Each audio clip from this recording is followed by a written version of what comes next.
किसी के न्यूज़ में देखा मैंने कि शमीम खान जो है वो इनके ऊपर टिप्पणी कर रहे डॉक्टर अल्तमज फैजी के ऊपर। अरे भाई, डॉक्टर अल्तमज फैजी भी तो एक पार्टी के ओहदेदार है, तो उनका पूरा राइट है जाने का।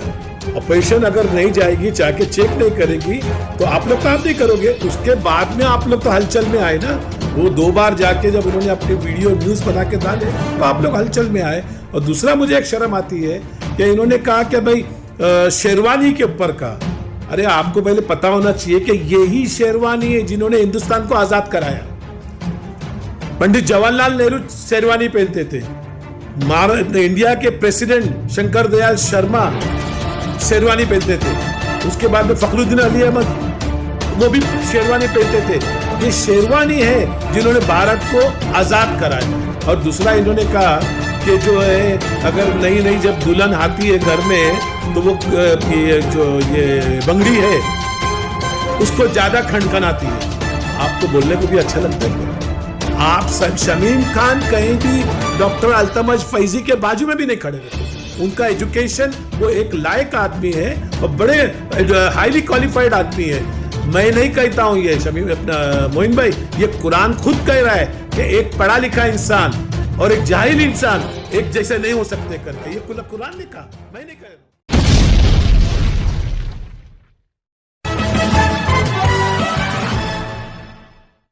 मैं हूं मोइन शेख और आप देख रहे हैं मुमरा टाइम्स।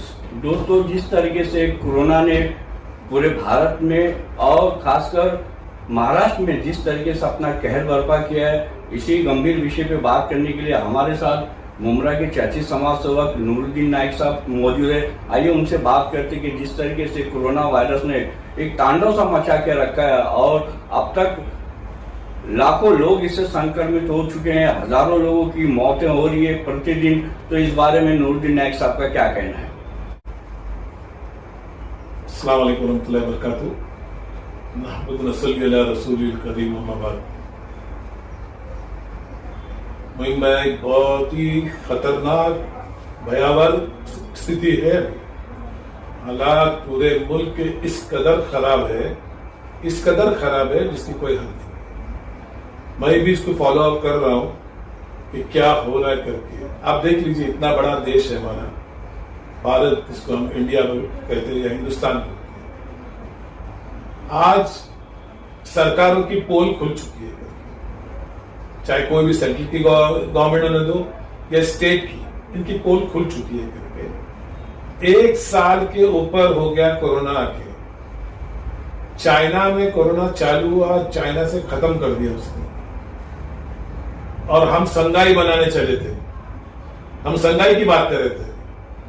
आप देख लीजिए कि 1 साल में इन्होंने ये नहीं सोचा कि क्या तैयारी करना चाहिए। हमको हुकूमतों को सोचना चाहिए था कि ये अनहोनी जो बीमारी आ गई है, जिसको कोविड-19 दिया है इन्होंने नाम। अब आप सोचिए कि एक वायरस है। अब ये वायरस जो हमला कर रहा है लोगों को, क्योंकि अभी तो ये डॉक्टर लोग का कहना है कि अभी एयरबॉर्न भी है करके, हवा में भी हो रहा है करके। मास्क पहन के चलिए। मास्क कितना प्रोटेक्ट करेगा? मास्क भी कितना प्रोटेक्ट करेगा? ठीक है, मास्क पहन के लोगों ने चलना चाहिए करके। अब मुझे बताइए, क्या हमारे पास ऑक्सीजन नहीं है? हमारे पास हॉस्पिटल्स में बेड नहीं है? हमारे पास वेंटिलेटर कमी हो गई है। आप सोचिए कि इंजेक्शन जो है रेमडेसिविर वो नहीं मिल रही है। इवन फेविफ्लू जो मेडिसिन है वो लोगों को नहीं मिल रहे। लोग भाग रहे इधर से उधर। और शर्म आना चाहिए वो होर्डर्स को, जो होर्डर्स है जिन्होंने जमा करके रखा है, और वो 1000 की जो इंजेक्शन है उसको 20-20, 25-25, 30-30 हजार में बेच रहे हैं। बड़ी शर्म की बात है। मतलब आज आदमी का ईमान जो है वो पैसा हो चुका है। इंसान मर रहा है, मरने दो। हालांकि डॉक्टर्स का कहना है कि रेमडेसिविर जो है वो जान नहीं बचाती है करके, लेकिन कुछ हद तक आपको वो थोड़ा तसल्ली देती है। अब वो इंजेक्शन कीमत जो है 40,000, 30,000, लोग बेचारे परेशान हो गए। अब गरीब कहां से लाएगा पैसा? गरीब पैसा कहां से लाएगा? अमीर आदमी खरीदने को तैयार है, गरीब तो नहीं खरीद रहा करके। ऑक्सीजन नहीं मिल रहा। हाँ, अब आप देखिए कि जो अच्छे लोग हैं इस मुल्क के वो काम कर रहे हैं। एनजीओ बोलो या लोग अपनी तरफ से अपने जेब के पैसे लगा के लोग ऑक्सीजन सप्लाई कर रहे छोटे मोटे जगह पे, छोटी मोटी जो कोविड सेंटर है या हॉस्पिटल में अपने पैसे से लोग ऑक्सीजन यहां वहां से ढूंढ के जमा कर रहे करके। इंजेक्शन का भी मसला ये है, फेविफ्लू का भी यही मसला है। इस देश में इतना बड़ा देश और हम सो गए थे। जो काम सरकार को करना चाहिए था वो एनजीओ कर, और ये सरकार चाह रही है, हम नहीं करेंगे। सरकार ने तो हाथ उठा लिया इसमें, सरकार खुला हाथ उठाता है। कल हमारे प्राइम मिनिस्टर यही बोले थे ना कि लोगों को आगे आना चाहिए। अरे भाई साहब, आप टैक्स ले रहे हो, आप जीएसटी ले रहे हो, आप क्या क्या नहीं ले रहे हो, फिर भी ऐसे टाइम में लोगों को आगे आना चाहिए। तो आप किधर जाओगे? आपको लोगों ने चुन के क्यों दिया था? आप देख लीजिए कि इलेक्शन कमीशन, हमको ऐसे इलेक्शन कमीशन की जरूरत नहीं है साहब। उनको क्या जरूरत थी? ये 4 स्टेट में जो इलेक्शन हो रहे थे उनको रद्द कर देना चाहिए था, उनको रद्द करना चाहिए। लेकिन इलेक्शन कमीशन जितने हैं वो जो हुकूमत जो है उसके साथ में चलते हैं। आपका इशारा केंद्र सरकार की तरफ, केंद्र और इलेक्शन कमीशन जितने हैं, गवर्नर जितने हैं, सब केंद्र सरकार के अंडर में तो है सब। अब उनको ऐसा है कि नहीं, इलेक्शन लोग मरने दो, हमको इलेक्शन कराना है। बंगाल के अंदर देखो आप, हुजूम था। कौन सा हमारे राजनेता जो है वो मास्क पहन रहे थे। मैं दूसरा ये बताऊंगा, हमको हमारी मस्जिदें खोल देना चाहिए। अब मस्जिदों को कोविड सेंटर बनाइए। ये एक बहुत अच्छा मौका आया है हमारे लिए खिदमत करने, जिसको खिदमत खल्क बोलते हैं। चाहे मस्जिद के ऊपर के हिस्से है उसको खोलिए, वहां बेड डालिए, ऑक्सीजन का बंदोबस्त कीजिए। मुसलमान डॉक्टर या हमारे गैर मुस्लिम जो सनातनी धर्म के डॉक्टर्स है या क्रिश्चियन डॉक्टर्स है उनको बुलाइए और वहां उनको बोलिए कि हम खिदमत करने को तैयार है, आप भी हमारा सपोर्ट करो। अभी मुमरा के अंदर आप देख रहे हैं कि बड़ी बड़ी मस्जिदें, स्टेशन के पास जो है जामा मस्जिद है, और ये अपना दारुफला मस्जिद है, कौसा जामा मस्जिद है। ये ऐसी बड़ी मस्जिदों को खोल देना चाहिए ताकि लोगों को फैज पहुंचे, लोगों को हम बता सके कि हम भी खिदमत करने को। काफी मुसलमान काम कर रहे हैं, अल्हम्दुलिल्लाह, काफी मुसलमानों ने काम कर रहे हैं। मैं सबसे संपर्क में हूं, सबसे बात कर रहा हूं, वो काम कर रहे करके। तो लोगों को चाहिए कि अब हमको जो है कम से कम दिमाग से काम करें और ये बोलना बंद कर दीजिएगा कुछ नहीं है, कुछ नहीं है। आपके कुछ नहीं है बोलने से दूसरा भी बोल रहा है कि कुछ नहीं है करके। ये पेंडेमिक है और ये तो अजाब है साहब अल्लाह का। मैं तो खुला बोलूंगा, चाहे लोग माने नहीं माने। कुरान के अंदर अल्लाह ने बोला है मैं तुम पे अजाब उतारता रहूंगा करके, अजाब की शक्ल में तुम्हारे पे बीमारियां डालता रहूंगा करके। तो वो बीमारियां उतर रही है साहब, बीमारियां उतर रही है। तुम उसको तुम कहते हो कि नहीं है कुछ। तो मेरा एक ही बोल रहा है कि आप जो कोविड सेंटर में जाके लोगों की खिदमत कीजिए ना, आईसीयू में जाके आप काम कीजिए लोगों के साथ में, डॉक्टर्स के साथ में, आपको पता चल जाएगा है कि नहीं है।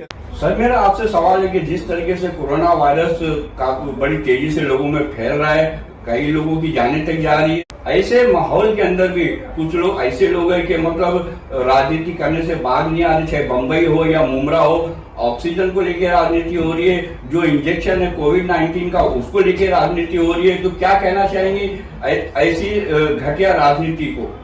देख लीजिए, ये राजनेता नहीं है साहब, ये आप जो है ना ये राजा हो चुके हैं, राजा हो चुकी है। अब राजनेता नहीं, राजनेता कौन थे जो जिन लोगों ने, क्योंकि महाराष्ट्र की जो आघाड़ी सरकार है उनके जो नेता है वो आरोप लगा रहे केंद्र के ऊपर, और जो महाराष्ट्र के जो पूर्व मुख्यमंत्री है डेविड फडणवीस उनके ऊपर के मतलब जहां एक तरफ ऑक्सीजन की कमी है पूरे महाराष्ट्र के अंदर, और जो इंजेक्शन है उसकी मतलब जो सप्लाई होनी चाहिए वो नहीं, उसकी आपूर्ति नहीं की जा रही, जानबूझ के रोका जा रहा है महाराष्ट्र में इंजेक्शन की खेप आने के लिए।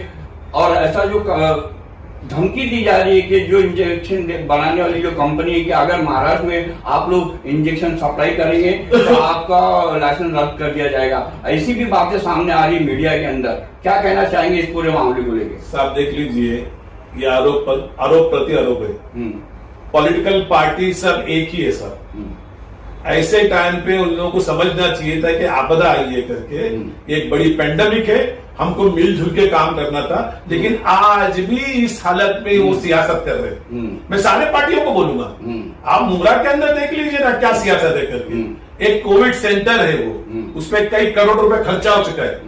कितना खर्चा हो चुका है? करोड़ों रुपए खर्चा, करोड़ों रुपए खर्चा हो चुका है। बीच में तो उसका आया था कि उसकी मशीनरीज गुल हो गई करके, मैंने खुद न्यूज पढ़ा करके, समझे? बाद में मिल गई, अल्लाह को मालूम है, मिल गई नहीं मिल गई मुझे नहीं पता। लेकिन आप सोच लीजिए ये कोविड सेंटर किसके पैसे से बना है? ये क्या मिनिस्टर के पैसे से मिला है, क्या राजनेता के पैसे से बना है, या उनके चमचों से बना है? जनता के ये जनता के पैसे, जो जनता टैक्सेस भरती है उनके पैसे से बनाई गई, उसमें भी अगर स्कैम होता है तो बड़ी शर्म आती है सर। इस टाइम पे अपने जेब के पैसे लोग खर्चा कर रहे हैं और ये लोग राजनीति कर रहे हैं। किस तरह राजनीति कर रहे हैं मैंने देखा। कोविड सेंटर का क्या हाल है। अरे क्यों आपने मुमरा का कोई सेंटर बंद किया भाई? आपको क्या इल्म आया था? कोई इल्म था आपको? ऊपर से कोई वही नाजिल हुई थी आपको? क्या आप कोविड गया करके? जो राजनेता, जो हमारे यहाँ के जो पॉलिटिशियंस है, वो इतने फ्री हो गए कि आप कुछ नहीं होने वाला है। अरे भाई तुमको आलिमन गायब हो क्या? ये तो लोग बोल रहे थे, मैं इसकी काफी स्टडी कर रहा हूं, क्या this will be come back, और वो आया। ये वायरस वापस अटैक करना शुरू किया करके, समझे? तो ये सोचना चाहिए था कि हमने ये कोविड सेंटर इतना खर्चा करके बनाया, फिर उसको क्यों बंद कर दिया। ये गलती थी हमारे राजनेता की, उनको पड़ी नहीं थी। देखो, उनको किसी यहाँ भारत के लोगों की पड़ी नहीं उनको, वो मरते मरे, उनको ये तो जिंदे है ना साहब। इनको अल्लाह, इनको अगर कुछ होएगा ये बड़ी बड़ी हॉस्पिटल में पहुंच जाएंगे साहब। नहीं, अब तो जो कौसा का जो कोविड सेंटर वो तो चालू भी हो गया।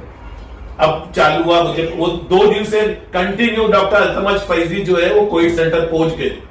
तो उन्होंने वहां जाके उनकी वीडियो बनाई और वो सारी चीजें उन्होंने जब वहां का अंदर का डाला तो फिर ये भागे उधर। तो ऑपरेशन जब तक मजबूत नहीं होगी वो एरिया कभी नहीं सुधर सकता है, और मुमरा को ऑपरेशन से खत्म कर दिया। नूरू भाई, क्या कहना चाहेंगे आप? पिछले दिनों जो आम आदमी पार्टी के जो नेता है डॉक्टर अल्तमज फैजी साहब, उन्होंने कौसा एमएमएल का जो कोविड हॉस्पिटल है उसका दौरा किया था, उसका जायज़ा लेने के लिए, लेकिन उनके इस दौरे का एनसीपी के जो कलवा मुमरा विधानसभा के अध्यक्ष शमीम खान, उन्होंने कड़ा एतराज़ जताया था और कुछ उनके ऊपर टिप्पणियां भी की थी। तो क्या कहना चाहेंगे इस पूरे मामले को लेके? मोइन भाई, मुझे कहते हुए बड़ी शर्म आ रही है कि मैंने देखा आपकी न्यूज़ में, किसी के न्यूज़ में देखा मैंने कि शमीम खान जो है वो इनके ऊपर टिप्पणी कर रहे डॉक्टर अल्तमज फैजी के ऊपर। अरे भाई, डॉक्टर अल्तमज फैजी भी तो एक पार्टी के ओहदेदार है, तो उनका पूरा राइट है जाने का। ऑपरेशन अगर नहीं जाएगी, जाके चेक नहीं करेगी, तो आप लोग काम नहीं करोगे। उसके बाद में आप लोग तो हलचल में आए ना। वो 2 बार जाके जब उन्होंने अपनी वीडियो न्यूज़ बना के डाले तो आप लोग हलचल में आए। और दूसरा मुझे एक शर्म आती है कि इन्होंने कहा कि भाई शेरवानी के ऊपर का। अरे आपको पहले पता होना चाहिए कि यही शेरवानी है जिन्होंने हिंदुस्तान को आज़ाद कराया। पंडित जवाहरलाल नेहरू शेरवानी पहनते थे, इंडिया के प्रेसिडेंट शंकर दयाल शर्मा शेरवानी पहनते थे, उसके बाद में फखरुद्दीन अली अहमद वो भी शेरवानी पहनते थे। ये शेरवानी है जिन्होंने भारत को आज़ाद कराया। मौलाना अब्दुल कलाम आज़ाद शेरवानी पहनते थे। शेरवानी एक अलीगढ़ यूनिवर्सिटी की एक आइडेंटिटी है कि भाई लोग समझ जाते कि ये अलीगढ़ से पढ़ा हुआ इंसान है। और दूसरा इन्होंने कहा कि जो है अगर नई जब दुल्हन आती है घर में तो वो ये बंगड़ी है उसको ज़्यादा खनखन आती है। आपको बोलने को भी अच्छा लगता है क्या? आप सब शमीम खान कहीं भी डॉक्टर अल्तमज फैजी के बाजू में भी नहीं खड़े रहते। उनका एजुकेशन, वो एक लायक आदमी है और बड़े हाईली क्वालिफाइड आदमी है।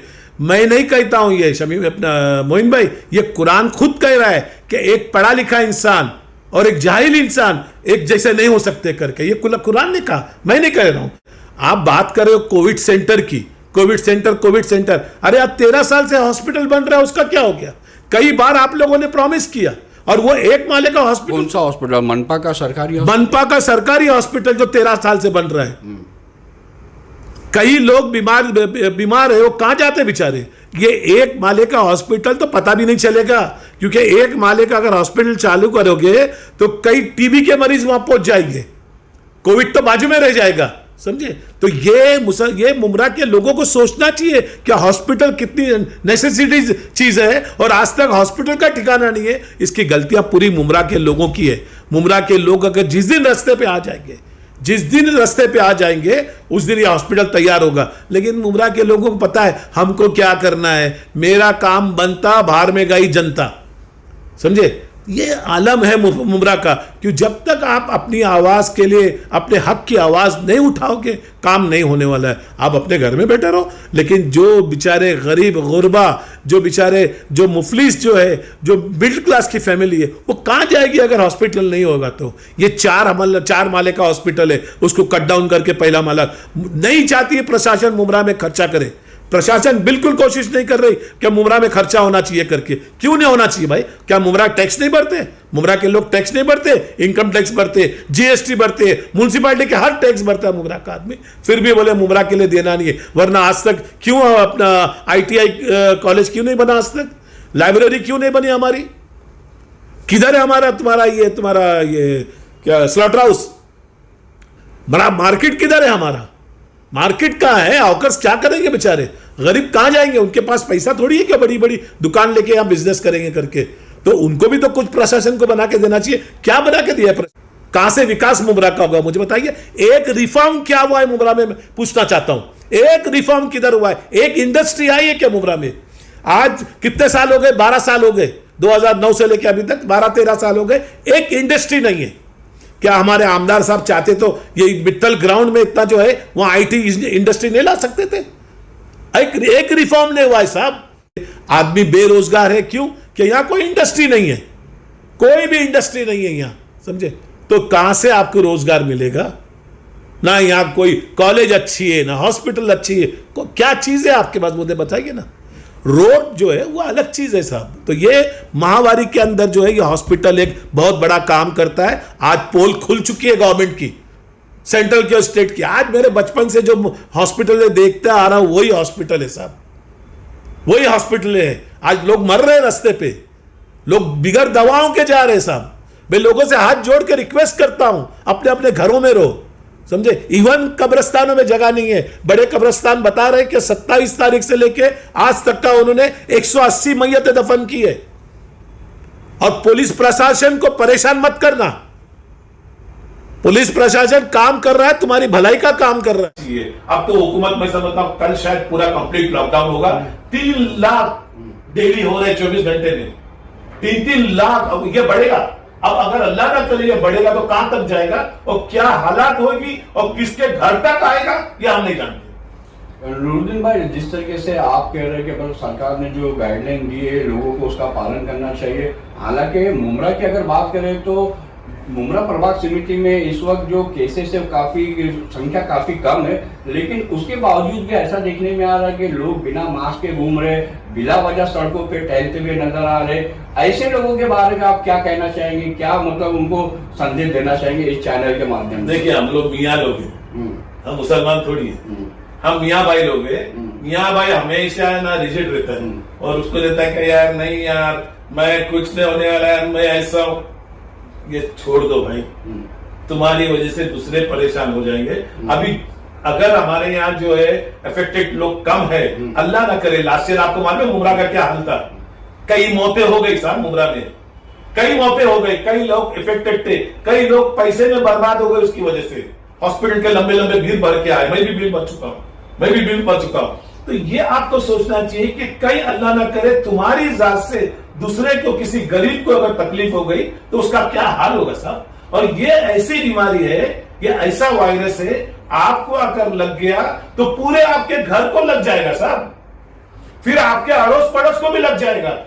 तो ये बीमारी से बचने की कोशिश करना चाहिए हमको। और आपको तो आपके नबी सल्लल्लाहु अलैहि वसल्लम ने आपको बता के गया है कि किस तरह इससे बचना है करके। हमको कोशिश करना चाहिए कि हमको हुकूमत का साथ देना चाहिए, चाहे सेंट्रल की हुकूमत होने दो, चाहे हमारी स्टेट की हुकूमत होने दो, उनके साथ में हमको उनको कंधे से कंधा मिला के चलना है। अगर उनकी गाइडलाइंस है, हमको गाइडलाइंस में हमको अमल करना है। उल्टा हमको ये सोचना है कि इस महामारी के अंदर हम जो गरीब जूझ रहे हैं, खर्चे पानी से जूझ रहे, राशन पानी से जूझ, हम कैसे उनकी मदद कर सके। ये हालत है हमारे देश की। हमारी हुकूमत तो हाथ उठा के बैठ गई सर। उन्होंने आपको दे दिया 3 किलो गेहूं और 2 किलो चावल, जाओ। उसके बाद में दाल की जरूरत नहीं आपको, और दूसरी जो चीजें लगती उसकी जरूरत नहीं। रोटी आप रुकी खा लो, चावल आप रुके खा लो। ये है तो हमको सोचना चाहिए कि इस बीमारी से बचा जाए, किस तरह इस बीमारी को कट डाउन करे। अब डॉक्टरों से संबंध में, मैं डॉक्टरों के इसमें रेगुलर टच में हूं, मैं नीचे नहीं आता हूं, मैं घर से नीचे नहीं आता हूं, बिल्कुल नहीं आता हूं। क्यों? मैं अपने घर पे हूं। क्यों मैं बीमारी मोड़ लूं और मेरी वजह से मैं दूसरों को तकलीफ क्यों दूं करके, समझे। और जिनकी उम्र हो चुकी है उनको और भी सावधानी बरसना चाहिए करके। दिस इज पेंडेमिक, ये एक वायरस है, हमको इससे बहुत संभाल के लेना है। हमको इससे दुआ करना है अल्लाह से कि अल्लाह इससे बचा, हमको भी बचा, हमारे आयात को भी बचा, और पूरे बिरादरान वतन है, जो हमारे बिरादरान वतन है, हमारे मुल्क की हिफाजत फरमा, पूरे दुनिया के लोगों की हिफाजत फरमा। तो मैं इतना ही लोगों से लिखता हूं, मैं मस्जिद के लोगों से, ट्रस्टियों से, इमामों से कहूंगा कि मस्जिद को ओपन कीजिए अगर कर सकते। हम सब आपस में चंदा जमा करके क्राउड फंडिंग करके हम अगर कर सकते हैं, लोगों की खिदमत कर सकते हैं। भले अगर मुमरा में कम है तो हमारे जो आजू बाजू के जो इलाके जो है वहां अगर उससे इफेक्टेड है, उनको लाके रखने की कोशिश कीजिए, उनकी खिदमत करने की कोशिश कीजिए, उनको खिलाने पिलाने की कोशिश कीजिए। एक बहुत बड़ा सवाब का काम है, और ये रमजान का मुबारक महीना है जहां अल्लाह दिल खोल के 70 गुना से ज्यादा भी आपको सवाब दे देंगे। तो ऐसे कामों में हमको इंटरेस्ट लेना चाहिए, ताकि लोग बोले कि नहीं यार मुसलमान आगे आके बढ़ चढ़ के काम करते। लास्ट टाइम भी लोगों ने किया है, मस्जिदें खोली, आज भी मस्जिदें खोलने की जरूरत है, और लोगों को हमारे को ये बताने की जरूरत है। अस्सलाम वालेकुम रहमतुल्लाहि व बरकातहू। जय हिंद, जय महाराष्ट्र। तो दोस्तों, ये थे चर्चित समाज सेवक नूरुद्दीन नायक साहब, जिन्होंने कोरोना वायरस की जो महामारी पूरे देश में फैली है, लाखों लोग जिससे संक्रमित हो रहे हैं, हजारों लोगों की मौतें हो रही है प्रतिदिन, इसके ऊपर उन्होंने अपनी बेबाक राय रखी। कैमरामैन रिजवान शेख के साथ मैं मोइन शेख, मुमरा टाइम्स के लिए।